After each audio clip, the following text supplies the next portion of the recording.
A one-on-one with LSU quarterback Garrett Nussmeier. It's on today's episode of Locked on LSU. Let's get it.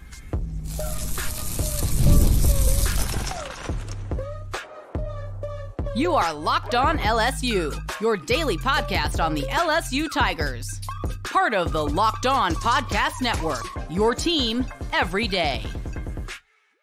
Okay, let's get it. It is Locked on LSU, your team every day. I'm your host, Matt Moscona. Glad to have you aboard with us here. Thank you for making us your first listen every single day. We are free, available wherever you get great podcasts. So please subscribe on your favorite podcast app. We're available on YouTube as well. So if you're watching, thank you. Please subscribe on YouTube, smash that like button, hit the bell so you're notified whenever we go live. A lot to get to today, including 24/7 Sports top 50 transfers of the 2024 season. A couple of LSU Tigers on the list. We'll chat with Shea Dixon from On 3, the Bengal Tiger, the big Bayou Splash recruiting event coming up this weekend. Plenty that you need to know. But we're going to start with our one-on-one from SEC Football Media Days with LSU quarterback Garrett Nussmeier. Before that, let me remind you, we are brought to you today by Game Time. Download the Game Time app, create an account, and use code LOCKEDONCollege for $20 off your first purchase. Terms apply. So it was last Monday that we were at SEC Football Media Days and had a chance to visit one-on-one with LSU starting quarterback Garrett Nussmeier. Now, if you were here then, the unfortunate part is that I had one-on-ones with Nussmeier, Harold Perkins, Mason Taylor, Brian Kelly, but we had sincere Wi-Fi issues there at the Dallas Omni, so I did my best to recant and recall parts of those conversations. But now that we had a day, I figured we're a little more than a week out from LSU opening fall camp. Let's revisit some of the highlights of that Nuss interview so you can hear from LSU starting quarterback. And one of the big questions you could tell he got throughout his time at SEC Football Media Days was, and he even used the word unicorn, that he was routinely called a unicorn throughout the day. And obviously it's because not many guys sit for 3 years, especially highly regarded guys at the quarterback position, and wait their turn to play. But Garrett Nussmeier did, and he explained why. It was just takes me back to high school, when I was trying to make my decision. And I felt like through lots of prayers and things like that, God brought me to LSU for a reason. And I felt like it would almost been a disservice to him for me to just pack it up and leave. I feel like if you read lots of stories or anything you can learn from God's word or things like that is, you always have to wait for his timing. A lot of times people want things when they want it. And, truthfully, there was a lot of temptation. I love football. I wanted to play football. And I don't know that anybody could wrong me for that, for wanting to, to play the game that I love. But like I said, Louisiana is my home, and I feel so much pride and so much, love for this state and this university. And so, you add that on top of what I believed of, trusting in God and waiting, my turn and just keeping my head down, putting my faith into him and going to work and hopefully, just trying to get better and wait for, his time to play out. Listen, I don't want to insult any quarterback that transfers. Please understand the most successful LSU quarterbacks of the last 15 years have all been transfers. I look at Zach Mettenberger, started at Georgia, went to JUCO, ended up at LSU. Danny Etling was a transfer from Purdue. Joe Burrow transferred from Ohio State. Jaden Daniels transferred from Arizona State. I'm not sitting here trying to poo-poo a transfer. LSU has had some of its greatest successes in program history because of transfer quarterbacks. So by all means, yes, pursue transfer quarterbacks. If there's a way to make your team better in this era where transferring is allowed, do it. But there is something refreshing about a young guy who says, I made a commitment. That's where I want to be. I'm not leaving. I want to play there, and I'll be patient and wait my opportunity to do so. Obviously very grounded in his faith, as you could hear there as well. And I know a lot of people have drawn the comparison to Matt Flynn because Matt Flynn did the exact same thing. He came in the same class as Jamarcus Russell. He sat. He waited his turn. And now Flynn got some opportunities to play. Started the Peach Bowl back in 2005 against Miami. And, had some spot opportunities to play over the years, but didn't become a starter until 2007, and we know how that went. LSU went on to win the national championship, and Flynn was the MVP of the national championship game, and he is forever in LSU lore as a one of four quarterbacks to win the national championship at LSU. He's right there with Warren Rabb and Matt Mock and Joe Burrow. So maybe Nuss is walking that same path. You could certainly see a lot of the similarities. A couple of other things that I thought were interesting when in my one-on-one with Nuss. one of the things we do talk about is Nussmeier checks a lot of boxes, right? I mean, he's got the great size, he's got the arm strength, he's got tons of confidence, and he's got great football IQ because he's the son of a coach. And so when you grow up around it, that's obviously going to give you a lot of advantages. His dad was an NFL quarterback and has been a coach at the major college level and the NFL level for many years, basically for Garrett's whole life. So I asked him, are there really advantages to being a coach's son? Yeah, I will say the one thing that I noticed freshman year was, whenever we would go into different situations, like we played at Alabama, my freshman year in a road game, a night game in Alabama, I'm not saying my teammates were all nervous and stuff like that. I'm just saying, whenever I was out there, I literally could look to the left and remember myself being 12 years old standing right there. And so like things like that, like I'd already been in those moments, not obviously as a player, but just being there and being around the stadium and getting to experience different environments that most kids aren't able to, get to experience. So, I'm extremely blessed and I'm very thankful to my parents and my dad and my mom for, getting to allow me to be able to even be close to a part of something like that. And I would definitely say it benefited me that way. Makes a lot of sense. I mean, situations tend to slow down when you're comfortable. The first time you drive, you're a nervous wreck. The more times you get behind the wheel, the more comfortable it becomes. When you grow up on the, I mean, think about for you and me, a lot of us never have the opportunity to step foot on a college football field, like literally never. Now in my job, I get to do it a lot. And so it becomes a little more commonplace. But I remember the first times you're down there on the field, it's a bit jarring. Now imagine playing in those situations. So yeah, so a lot of that just is comfort in finding uncomfortable situations and making them feel normal. And that's something that certainly has aided Garrett Nussmeier. And one more, I asked him to brag on a teammate. I said, who's a guy that we're not talking about that we should be talking about more? And often when I ask that question, most players, that's a question I like to ask a lot of veteran players, because a lot of times what they default to is young guys who they see in practice that we haven't seen in games yet. But that's not where Garrett Nussmeier went. That's tough. I think Josh Williams deserves more credit than people are discussing for him. I think if you look at what he's been able to do, I mean, you go back to some of the most recent, biggest moments that have happened over the past couple seasons. You think about the overtime win against Alabama. You pull up Jaden's touchdown run, and if you watch Josh Williams. Watch what he does. The he lunging block. Yeah. He doesn't make that block, we don't win that game. I mean, I'm not saying that, but sure. You know what I'm saying? I mean, you never know, right? I mean, he makes that block, and Jaden's able to go score. I mean, obviously we were very talented, so I do believe we still would have won the game. But just the things that he's able to do, right? Yeah, I didn't mean that. No, of course. I know what you meant. The things that he's able to do that people just don't notice, and that goes into our winning.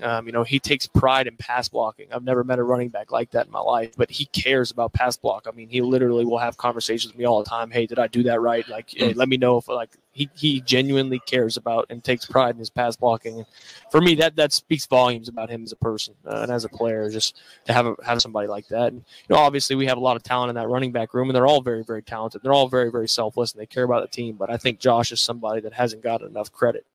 Two things. One, you heard Nuss kind of catch himself and say, I don't think we're talented, would have won the game anyway. That's a very savvy move, because essentially what he was doing there was not allowing himself to be clipped and taken out of context there if somebody wanted to do so. Very savvy for a young guy that hasn't played a bunch, but clearly is very familiar, very comfortable in media settings. The other is, Josh Williams could be poised for a really big year. I mean, I think we're all excited to see Caleb Jackson and what it might look like if he gets, 150, 200 carries on the season. Josh Williams has never had more than 97 rushing attempts in a year. That was in 2022, Brian Kelly's first season. But I think Josh Williams is a great candidate to wear the number 18 jersey. He's back for a sixth season, and this is probably it for him for his football career. Maybe he gets a crack in a training camp somewhere in the NFL, but this feels like this is his best last opportunity. So it would certainly be great to see Josh Williams go out in his LSU career on a high note if he's able to do it this year. Great conversation with Garrett Nussmeier over at SEC Football Media Days. All right. It is Locked on LSU. We're glad to have you aboard with us. From the present to the future, this weekend is the Bayou Splash at LSU, gigantic recruiting event. Had a chance to visit with Shea Dixon from On3, the Bengal Tiger, for a little thumbnail preview of the Bayou Splash. You'll get to that. We'll get to that, and you'll hear that in just a moment here on Locked on LSU, your team every day.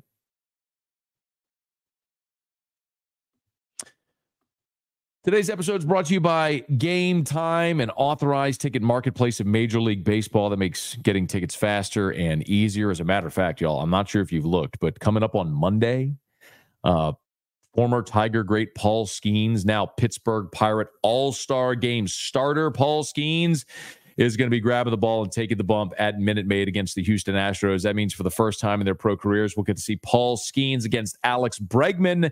If you want to be there, let Game Time take you there. Killer last-minute deals, all-in prices, views from your seat, and the lowest price guarantee. Game Time, it takes the guesswork out of buying MLB tickets. So grab that Game Time app. It's so easy. You can pick that specific game. Like if you want to go see the Pirates against the Astros on Monday, I'll actually be there in Houston at Minute Maid for that game and fired up for it. So use the app. You can feature customize your spot. A lot of different things that you can do. Check it out there at the Game Time app. They've got priority last-minute deals. So even if you're not sure if you're going to make it to the game, you can save up to 60% by buying last minute for sports, concerts, comedy, theater. There's flash deals all the time. If you are not on Game Time yet, you need to be. Download the Game Time app, create an account, and use the code LOCKEDONCollege for $20 off your first purchase. Terms apply. Again, create an account, redeem with the code Locked On College. That's LOCKEDONCOLLEGE. Locked On College for $20 off. Download Game Time today. Last minute tickets, lowest prices guaranteed. That's Game Time. So this weekend, LSU looks to build on a monster recruiting class. We know they're already up to number 3 in the country. They have the highest blue chip ratio of any recruiting class in the country. And the last month has been en fuego with 8 commitments, including the number 1 cornerback in the country in DJ Pickett. You've supplemented with amazing players like Jesse Harold out of Florida and made some defensive linemen, flipping Brandon Brown from Texas. It's real. Zion Williams from Florida. It has been from Texas, excuse me. The Texas-Florida connects are all over the place. But anyway, it's been an incredible month. And LSU is looking to build on that with the Bayou Splash coming up this weekend in Baton Rouge. Had a chance to visit with our buddy Shea Dixon from On 3, the Bengal Tiger. This was on my radio show After Further Review, which you can hear every weekday from 3 to 6 p.m. on 104.5 ESPN in Baton Rouge and syndicated all throughout the state of Louisiana. And I asked Shea, what is the Bayou Splash and what we can expect? Here's a really good, thorough explanation. So it's LSU's annual recruiting event. We've been in a month-long dead period. That ends Thursday. So starting Thursday, teams around the country have kind of one final big recruiting get-together, invite-only type thing, where there's no working out or anything like that. You just come in with family or whomever it might be and hang out with the staff, the commits, the top targets. And last year, it was funny that it was kind of a blend. It was about what was going to happen for this current class, right? Like that was when Bryce Underwood popped up on campus at the event and DeCorian Moore was there. And they end up getting those guys committed. Obviously, DeCorian didn't stick, but a number of guys for the future. And this weekend they'll have that. Jakeem Stewart, the number 1 overall prospect in America, coming out of St. Aug, is going to be on campus. So there'll be that going on. But I was thinking back on it, Matt, and last year's Bayou Splash was very popular with LSU fans. On the Bengal Tiger, gosh, I think it was our most viewed thread of the year just because people were having fun with that many top guys being on campus. But I think they were ranked like 7 or 8 at the time, and everyone debated if they could finish top 5, and they did. But they were more excited that guys like Underwood were on campus. And I think this time around, LSU, is ranked number 3. They've been ranked number 1 for months during this recruiting cycle. And you're getting guys to campus this weekend in this current class, like Jonah Williams, the number 1 safety, a 5-star multi-sport guy who Jay Johnson on the baseball side kind of helped pitch with the recruiting angle when he came on his football official visit. But we're talking about a guy coming out of Galveston that is the number 1 safety in the country, a top 15, 20 prospect as a 5-star. And then building on what is right now with 18 commits. I went back and looked. They haven't had 18 commits and had 16, large number of them, Matt. 16 of the 18 commits are 4 stars or 5 stars, and not just 4 stars or 5 stars, but in the on 300, so a top 300 prospect. Mm-hmm. It is the highest blue chip ratio in the country. It's the highest average per commit rating in the country. So when you talk about quality, LSU's there. When you talk about quantity, they're there. They're almost at 20 commits. So I think people are really eager to see how this class caps off and what guys like Jonah Williams and whomever else pops up this weekend that's uncommitted, Aiden Anding being one of them, who else do they add? Because this has a real shot to be the number one class in the country. How about that mouthful? Great explanation of what Bayou Splash is, but then also putting some context around this class. You've heard me say it before, that this LSU class is quality over quantity. While programs like Bama and Ohio State are ranked ahead of LSU right now, it's because they've got 23, 24 commitments. Now, LSU has built its total number of commitments at this point, that they're at 18, but still a handful behind Bama and Ohio State. Maybe the Tigers can change that. You heard Shea mention Aiden Anding, a guy we've talked about here, the defensive back out of Ruston in North Louisiana, who many feel is going to end up a part of LSU's class. And by the time it's all said and done, when he plays his senior year, see that next round of recruiting rankings come out, he'll likely be bumped up to a 4-star. It's always interesting to see where guys finish in those final rankings. You could look at where it is now, as a junior in high school, but as the recruiting process continues to go along, remember, it's just natural. Guys go from 16 to 17 to 18 years old. You develop physically, you develop more, you mature more physically, emotionally, and you see a lot of guys continue to elevate. I mean, there was a time where guys like Jacob Hester and Tyrann Mathieu were 2-stars. They ended up vastly better than that. So Aiden Anding is certainly one to watch there in the secondary, guy we talked about earlier in the week. One more from Shea Dixon in my conversation. And if you were here on yesterday's episode, I spent almost the entire episode talking about Jonah Williams. And I would highly recommend you go back and listen to it if you missed it, because Jonah Williams might very well be the most impressive athlete that LSU has ever recruited. They've recruited 5-star safeties. They've recruited number one picks in baseball. Seldom, if ever, had they had someone who is both a 5-star safety, the number one safety in America, and a guy who is a projected first-round draft pick. A lot of you pushed back and said, hey, what about Chad Jones? Chad Jones, coming out of high school, was not a projected first-round draft pick in baseball. He's a great baseball prospect. There's no doubt about that. Look, Chad, by the time he was a junior at LSU, was throwing 93 from the left side. As a junior in high school, Jonah Williams is throwing 94 from the left side. And he's a higher-rated safety prospect. So, again, I'm not trying to – Chad Jones is amazing. We're splitting hairs. Please don't misunderstand me. But you're talking about a guy that is Connor Griffin and Jamal Adams in one. And that's a mouthful for what LSU is recruiting here in Jonah Williams. So my point that I made on the show a day ago, and I would highly recommend, again, you go listen to that whole thing, I'm skeptical that guys like that ever show up on campus, because when the baseball draft rolls around and you have big league teams ringing your phone and offering you $5-6 million, are you actually going to show up on campus? So, I mean, even guys, I mentioned Zach Lee, who was physically on campus going through fall camp with LSU football. He was there one day, and then the Dodgers broke him off, and he said he was gone. He was just gone the next day. So, forgive me for being skeptical, but I asked Shea, from a football recruiting perspective, does he have any insight on whether or not Jonah Williams actually shows up to campus instead of signing a pro baseball deal and never playing collegiate sports? I think it's high, and I think we can know that more than ever. And look, I do not know this to be fact, but I've talked to enough people who say that where his slot value in baseball would be, and kind of that number over the next 3 years, let's say that you would have been in college or that you would be in college, is where teams are approaching him with NIL. And I don't know if that's going to be first-round type money, but, if you're in these NIL packages, in like Oregon, a number of big teams are on him. So there's kind of been some chatter that, hey, look, they're coming from the baseball side, the football side. And I'm not, I don't know as much as you or Han or any of the guys about baseball, but football-wise, I will say that I asked someone kind of not realizing, oh, man, I realize he's a really good two-sport athlete, a 5-star, but the number one safety is kind of just now dawning on me. And they said, oh, this is a Jamal Adams. This is a Grant Delpit. This is a complete next-level safety to where those guys don't go in the first round in football unless you are that type of guy, and they felt like Jonah Williams is. So this is a high priority for them. I mean, coming out of East Texas, well, now he's at Ball, which is a Texas A&M heavy school. I've always thought this comes down to LSU and A&M. But look, all the baseball shakeup at A&M made things interesting, and Texas was never in the picture, and he's going to visit Texas on Thursday and LSU on Friday. So we'll see if the Longhorns don't jump into the mix here.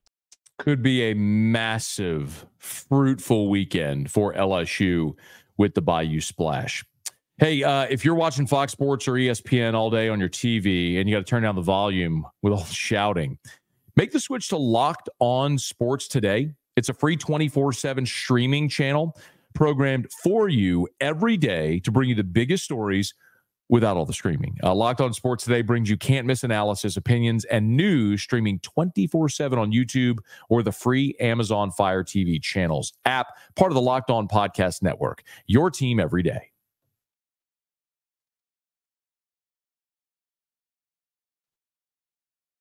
You know, sometimes in life, the obvious answer is obvious for a reason. I was in Dallas last week for SEC Media Days, and, you know, it's a lot of work, but we usually make time to go to dinner each night that we're there. And then after dinner, it's back to the hotel and it's recording Locked On and doing a lot of the post-production stuff we have going on. And, you know, when you're trying to decide where to go to dinner, you know, a lot of times it's common, right? You'll just Google best restaurants in Dallas or wherever you are, and you'll get the list. And sometimes we might have a tendency to say, I don't know, maybe that's just sort of touristy. I want to go to the local places, the off the beaten path places. What's the real good place to go? And sometimes we just overthink it. Like, when restaurants are really highly rated, there's a reason. It's always a consistent experience. The food is delicious. The service is great. The ambiance is usually really fun. There's a reason that highly rated restaurants are highly rated restaurants. So sometimes we try to overthink it. We confuse the issue when the obvious answer is obvious for a reason. And a while back here on the show, someone asked the question about, you know, who the breakout transfer would be for LSU. And, you know, I talked about C.J. Daniels and Xavier Thomas and how they're probably the more fun guys to talk about on the offensive side because you're replacing 2 first-round picks at receiver, and Daniels was a 1,000-yard receiver a year ago, and Xavier Thomas, who was your preseason All-SEC, as a punt returner and an all-purpose athlete, you know, was the leading receiver at Mississippi State. So that's really fun to talk about. But the answer I gave was Jordan Gilbert. And the reason I gave Jordan Gilbert, I said, is because, look, man, you were atrocious in the secondary a year ago, and you needed a massive and immediate upgrade in talent, and you got it with Jordan Gilbert, who was a starter at A&M, only didn't start because of injury. Was a starter at A&M immediately. He's got SEC experience. He's effectively replacing Andre Sam, who was undersized and a touch slow, which is why he often took bad angles, and, you know, you saw him get burned deep a lot. Well, you shouldn't have that issue with Jordan Gilbert. I also pointed out Blake Baker, in his 2 years as a DC at Missouri, while he's a linebackers coach and focuses on linebacker, that's the position he coaches. In 2 years at Missouri, his top 2 tacklers, each of those 2 years, were defensive backs. He focuses on that safety position, on emphasizing that safety position. So the answer really is Jordan Gilbert. Like, Jordan Gilbert is the most impactful transfer for you in this 2024 season. You really need Jordan Gilbert to be that guy. So I wasn't necessarily surprised, but maybe pleasantly pleased to see that 24/7 Sports put out their list of the top 50 ranked transfers in college football for this coming season. And number 45 on the list, C.J. Daniels, receiver from LSU. And there was one more LSU Tiger on the list. At number 27, it was safety Jordan Gilbert. You see, sometimes the obvious answer is obvious for a reason. If you're wondering, the number one transfer, they list Caleb Downs, the safety who left Alabama for Ohio State. Number 2, they have is Caden Proctor, the offensive lineman who left Alabama for Iowa, then went back to Iowa. So Alabama's best transfer is actually its own player. Number 3 is Walter Nolan, who left A&M for Ole Miss. And number 4, Isaiah Bond, who left Alabama for Texas.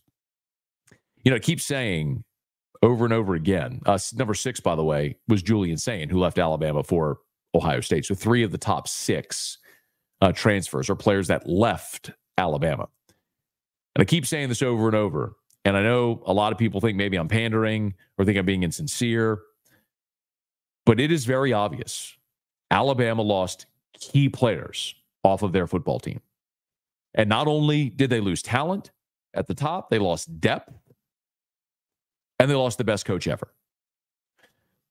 It is fundamentally unheard of in football to lose talent and a great coach and think you're not going to miss a beat. If you're a Saints fan, you understand this. Remember the Bounty Gate year? Saints had their greatest season ever in 2011. They won the Super Bowl in 2009, but they had their greatest season ever in 2011. Greatest team they ever had. A year later, Sean Payton missed the season because of Bounty Gate. And a lot of people thought, oh, they won't miss a beat. You still got Drew Brees and Jonathan Vilman, all these veterans. And that team missed the playoffs. They went 7-9. So you can try to compensate. If you're an Alabama fan, you could try to make yourself feel good about it however you want. But it is undeniable. You lost the greatest coach ever, and you lost top-tier talent off your team. You are not better than you were a year ago. Alabama's going to take a step back this year, y'all. And I'm going to be right here talking about it every day on Locked on LSU. By the way, you got Big Ten Media Days going on. It's a great opportunity. You make us here at Locked on LSU your first listen every day. Why not make Locked on Big Ten your second listen? Locked on ACC, a great opportunity as well with all that's going on there. But Jim Phillips, the commissioner, just taking aim at Clemson and Florida State for their continued efforts to try to get out of that league. Great time to catch up on all of it here as part of the Locked On Podcast Network. Okay, if you're on podcast, please subscribe to the podcast on your favorite podcast app. Rate us, leave a review. If you're on YouTube, please smash that like button, subscribe to the channel, hit the bell so you're notified whenever we post a new video. And be sure to tell a friend if they love the Tigers. We got you here every single day for Locked on LSU, your team every day.